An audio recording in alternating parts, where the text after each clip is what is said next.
राहुल गांधी की लोकसभा रुकनीयत मनसूख किए जाने और उन पर मुकदमा चलाने के खिलाफ आज अवंतीपुरा में कांग्रेस लीडरों ने एक प्रेस कॉन्फ्रेंस मुनक्किद की, जिसमें नायब सदर कश्मीर मोहम्मद अनवर भट्ट और कोऑर्डिनेटर सत्याग्रह कमेटी मोहम्मद मकबूल ने राहुल गांधी की रुकनीयत मनसूख होने पर सख्त रद्दमल जाहिर करते हुए कहा कि इस फैसले से जाहिर होता है कि हुकूमत उनसे खौफजदा है और जिस तरह मुल्क में मुखालिफ ताकतों को दबाया जा रहा है, उसे साफ अंदाजा होता है कि मुल्क में अंधेर नगरी चौपट राज कायम है।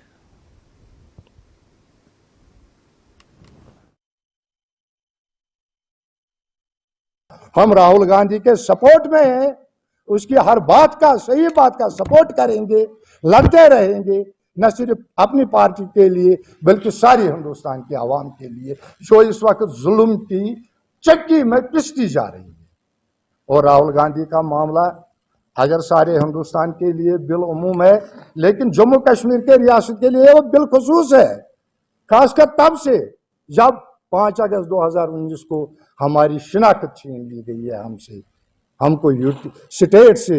एक अच्छी खासी स्टेट से यूटी बनाया गया। अब उतना ही नहीं, राहुल गांधी की हमें इस वक्त इतनी शिद्दत से जरूरत है कि आवाजें उठ रही है, एक अच्छी खासी रियासत जम्मू कश्मीर को आप 3 हिस्सों में तकसीम कर लो। आप उस पर उन्हें राहुल गांधी को 2 साल जेल और मेंबरी से डिस्क्वालीफाई किया है।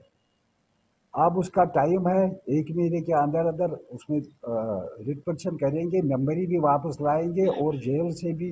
निजात मिलेगी। लेकिन ये आवाज़